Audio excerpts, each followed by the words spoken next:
जय ठाकुर जय मा। महाभारतेर आदि पर्वेर पाठ चलছে। আমি জানি সবাই ভালো আছো, আমিও ভালো আছি। এর আগের পাঠে আমরা পড়েছিলাম সুরভি গাবি বা কামধেনু কি হয় বা তাদের ক্ষমতা কি হয়, সেই ততটা পড়েছিলাম। তো তাতে কে অপমানিত বোধ করেছিল? বিশ্বামিত্র। বিশ্বামিত্র তো এখনো মুনি হয়নি, বিশ্বামিত্র এখনো রাজা। তো রাজা বিশ্বামিত্র তাতে অপমানিত বোধ করেছিল, কেন কি ও গরুটা চেয়েছিল, কামধেনুটা চেয়েছিল বশিষ্ঠ মুনির কাছে। বশিষ্ঠ মুনি দেয়নি, আর কামধেনু কি কাণ্ডটা করলো সেটা আগের পাঠে পড়লাম। তো এতে বিশ্বামিত্র রাজার রাগ হলো। রাজা তো এখনো মুনি হয়নি, এইবারে পড়বো আমরা।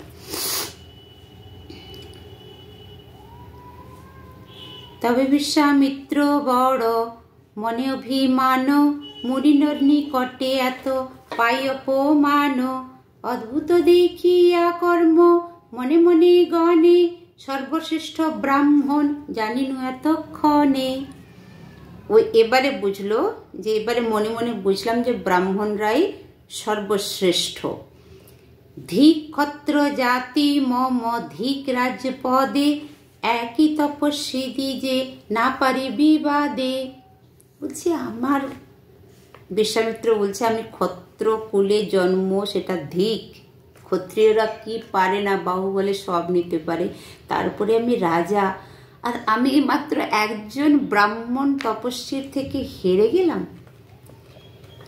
এই জন্ম রাখিয়া আর কোন প্রয়োজন, তপস্যা করিয়া আমি হইব ব্রাহ্মণ। লোকেরা অপমানিত বোধ করলে প্রাণ ত্যাগের কথা ভাবে। এখানে বিশ্বামিত্র ক্ষত্রিয় হয়ে কি বলল, যে ব্রাহ্মণরাই যখন শ্রেষ্ঠ বুঝতে পেরেছি, তো আমি তপস্যা করে ব্রাহ্মণ হব।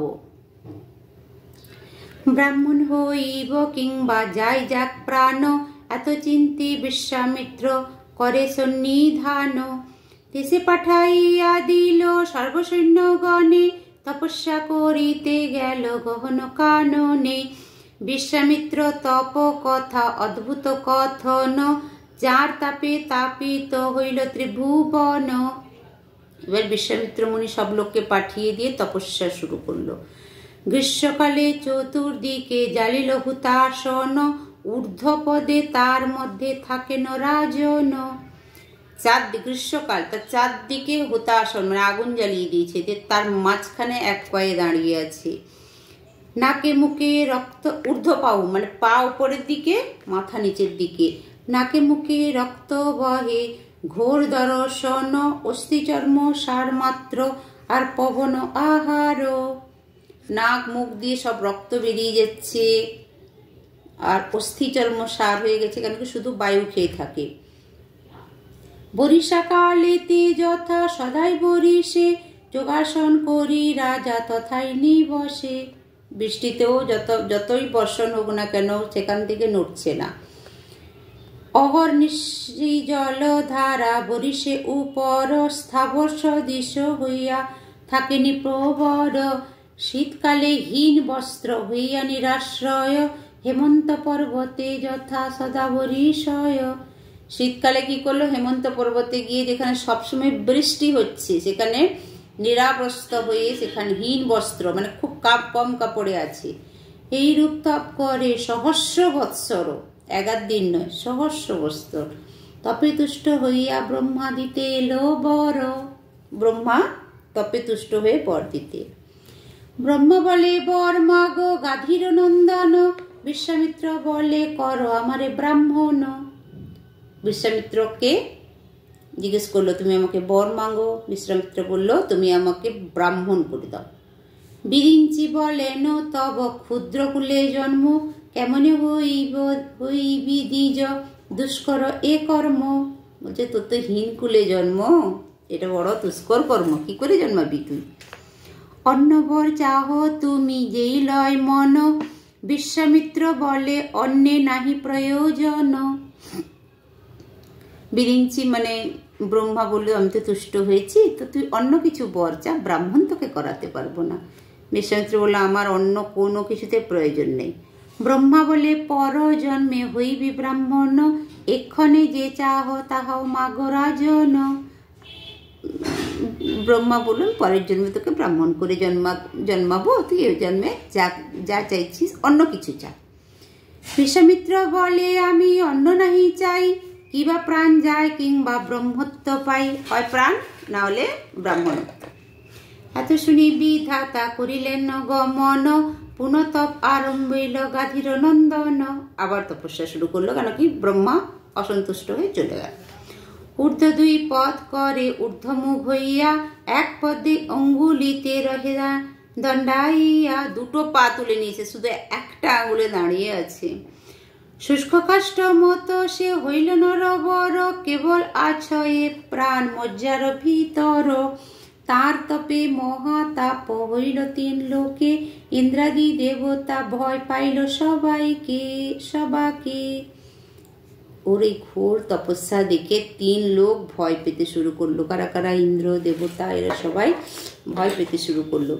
সহিতে নারিয়া ব্রহ্মা আসি আর বারো, বলিলেন মাগো বড় গাধীর কুমার। আবার ব্রহ্মা এলো, এসে বলছে গাধীর কুমার তুমি বর মাগো। বিশ্বামিত্র বলে আমি মাগিয়াছি পূর্বে, ব্রাহ্মণ করহ যদি মোরে বর দিবে।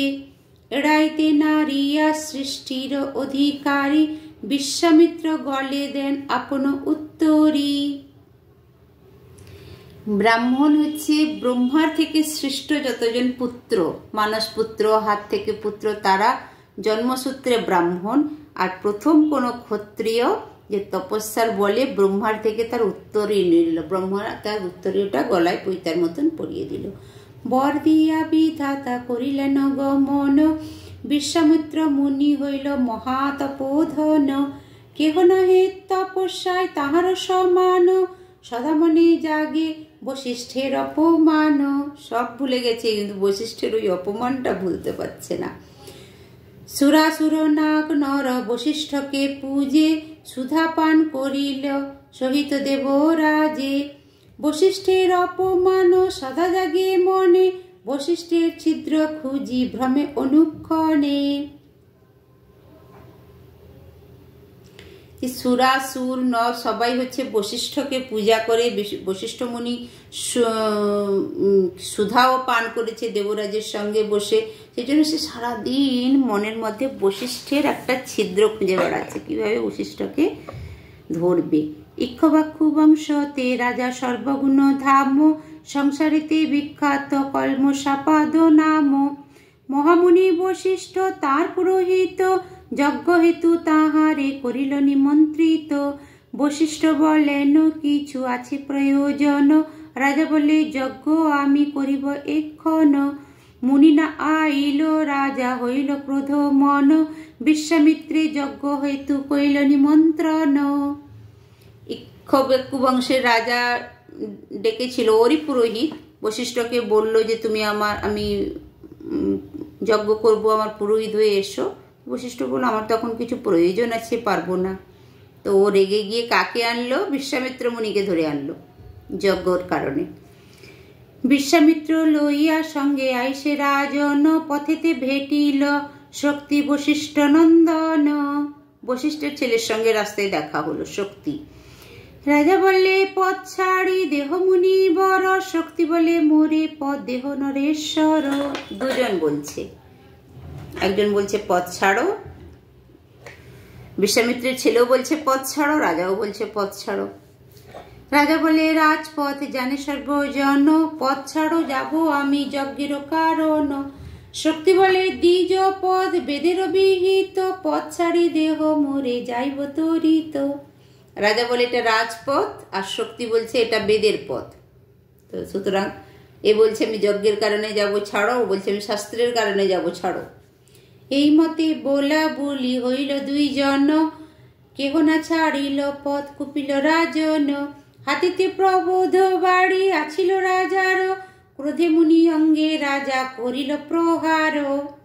রাজার রাগ বেড়ে গেল, রাজা শক্তিকে প্রহার করতে শুরু করল।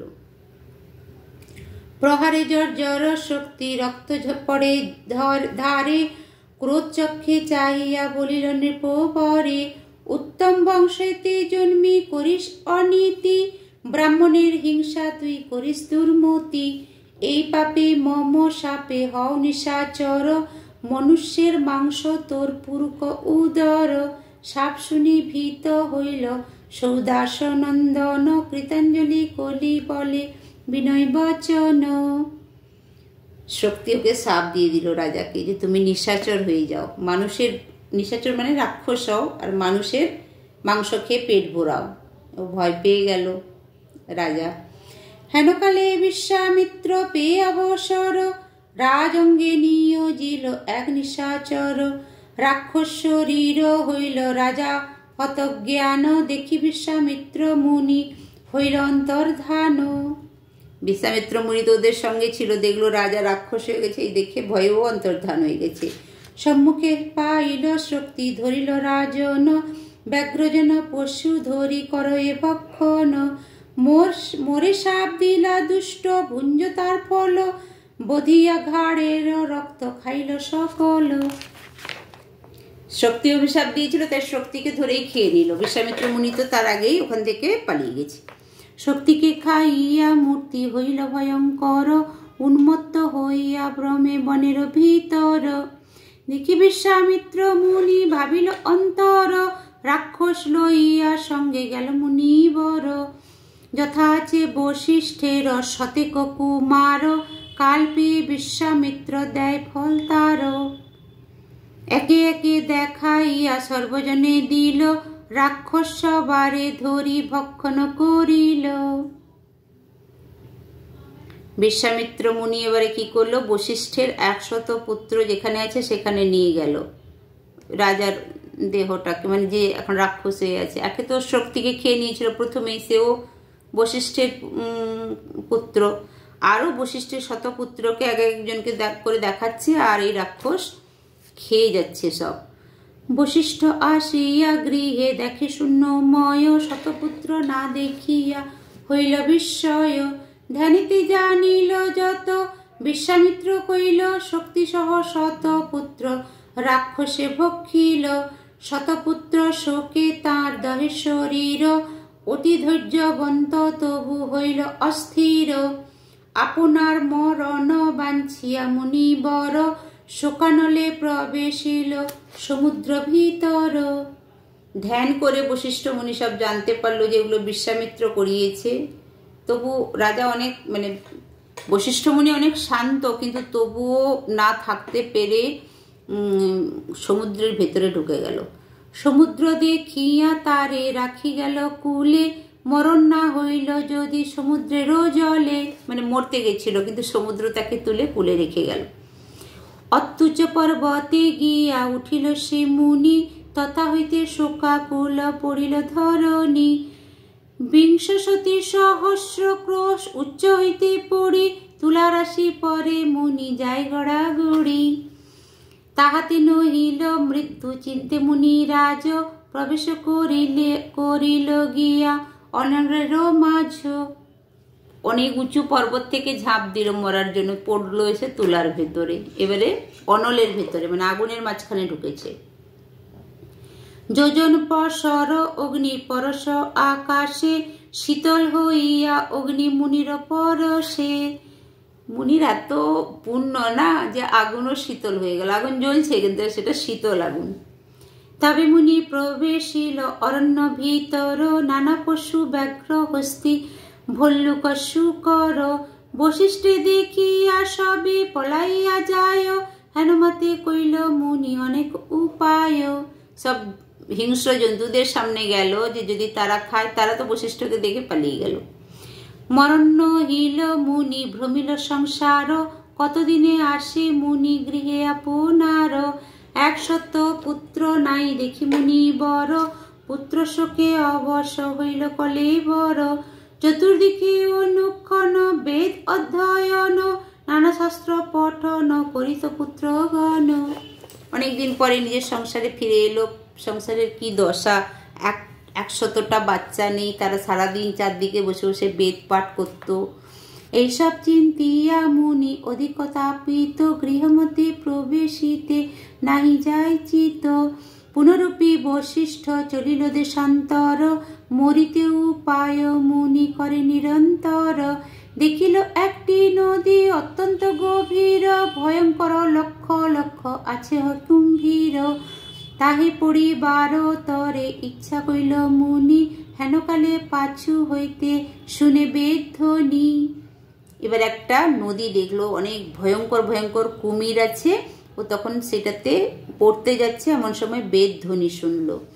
বিস্ময় হইয়া মুনি উল্টাইয়া চায়, শক্তি ভার্যা অধীর শান্তি দেখিল তথায়। শক্তির বৌমাকে দেখতে পেল, শক্তির বউ মানে তার বৌমাকে দেখতে পেল।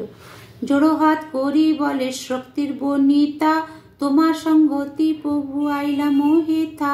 মুনি বলে সঙ্গে আর আছে কোন জন, শত শত বেদ ধ্বনি করে উচ্চারণ। শক্তির কণ্ঠের প্রায় শুনিলাম স্বর, এত শুনি বলে দেবী বিনয় উত্তর।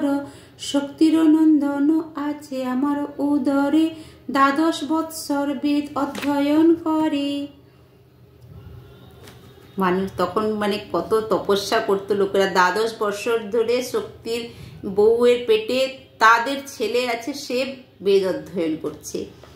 এত শুনি বশিষ্ঠ হইল হৃষ্ট মন, বংশ আছে শুনি নিবর্তিল তপোধন। বধূ সঙ্গে লইয়া চলিল পুনঃ ঘর, হেনকালে ভেটিল রাক্ষস নর বর। নির্জন গহন বনে থাকে নিরন্তর, বহু নর পশু খেয়ে পুরয়ে উদর। ওই রাক্ষসের সঙ্গে দেখা হলো রাস্তায় যেতে যেতে। নৃপতি কলমশ পাদ দেখি বশিষ্ঠেরে, মুখ বলি ধাইল মুনিরে গিলিবারে। বিপরীত মূর্তি দেখি হাতে কাষ্ঠদণ্ড, তৃতীয় প্রহরে যেন তপন প্রচণ্ড। নিকটে আইল মূর্তি অতি ভয়ঙ্কর, দেখি অধীর শান্তি দেবী কাঁপে থর থর। শ্বশুরেরও ডাকিয়া বলে শুনো মহাশয়, মৃত্যু উপস্থিত হের রাক্ষস দুর্জয়। তোমা বিনা রাখে হিতে নাহি কোন জন, বশিষ্ঠ বলিল বধূ না করিও ভয়। নৃপতি কলমশাপাদ রাক্ষসী নয়, এতক বলিতে দুষ্ট আইল নিকটে। মুনি গিলি বাড়ি যায় দর্শন বিকটে। রাস্তায় যেতে যেতে ওই দৌড়ে আসছে রাক্ষস খাওয়ার জন্য, তো বৌমা ভয় পেয়ে গেছে, গিয়ে শ্বশুরকে বলল রক্ষা করো। শ্বশুর বলল ভয় পেও না, এ তো কলমশা রাজা, আমি বুঝতে পেরেছি।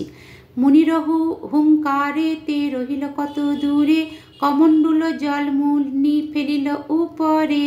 মুনি হুঙ্কার দিতেও শান্ত হয়ে গেল, কমণ্ডলের জল ওর উপরে ছড়িয়ে দিল। রাজঙ্গ হইতে হইল রাক্ষস বাহির, রাহু হইতে যেন হইল বাহির মিহির। ওই রাক্ষসের শরীর থেকে রাজার শরীর বেরিয়ে এলো, যেমন রাহুর ভেতর থেকে মিহির মানে সূর্য বেরিয়ে এসেছিল। পূর্বজ্ঞান হইল রাজা পাইল চেতন, কৃতাঞ্জলি পুটে করে বশিষ্ঠে স্তবন। অধম পাপিষ্ঠ আমি পাপে নাহি অন্ত, দয়া কর মুনি রাজ তুমি দয়াবন্ত। মুনি বলে চলে শীঘ্র অযোধ্যা নগরে, কদাচিৎ অমান্য না করহ দ্বিজরে। ইক্ষ্বাকু যে রাজা হচ্ছে অযোধ্যার রাজা ছিল, বলছে তুমি যাও অযোধ্যাতে ফিরে যাও, আর কদাচিৎ দ্বিজদেরকে অপমান করো না। রাজা বলে আজই হইতে তোমার কিঙ্কর, তব আজ্ঞাবর্তী আমি হব নিরন্তর। সূর্যবংশী জন্ম মোর সৌদাস নন্দন, হেন কর মোরে নাহি নিন্দে কোন জন। এত বলি নৃপ বড় আজ্ঞা যে পাইয়া, অযোধ্যা নগরে পুনঃ রাজা হইল গিয়া। বধূ সহ বশিষ্ঠ আইল নিজ ঘর, কতদিনে জন্ম হইল মুনি পরাশর। পুত্রে দেখি বশিষ্ঠের শোক নিবারিল, অতি যত্নে মুনি রাজ বালকে পুষিল। বশিষ্ঠের নাতি জন্মালো, তার নাম পরাশর মুনি। শিশুকাল হইতে পরাশর মহামুনি, পিতা বলে বশিষ্ঠেরে জানে সে আপনি। সে তো নিজের বাপকে দেখেনি, তাই শিশু বরাবরই দাদুকে বাবা জেনে এসেছে, বশিষ্ঠের কে বাবা জেনে এসেছে। একদিন পরাশর মায়ের গোচরে পিতৃ সম্বোধন করি ডাকে বশিষ্ঠেরে, শুনি অদৃশ্যান্তি করিল প্রচুর, রোদন করিয়া পুত্রে বলেন মধুর। পিতৃহীন পুত্র তুমি বড় অভাগিয়া, পিতামহে পিতা বলি ডাক কি লাগিয়া, যেই কালে ছিলা তুমি আমার উদরে, তোমার জনকে বনে খাই নিশাচরে।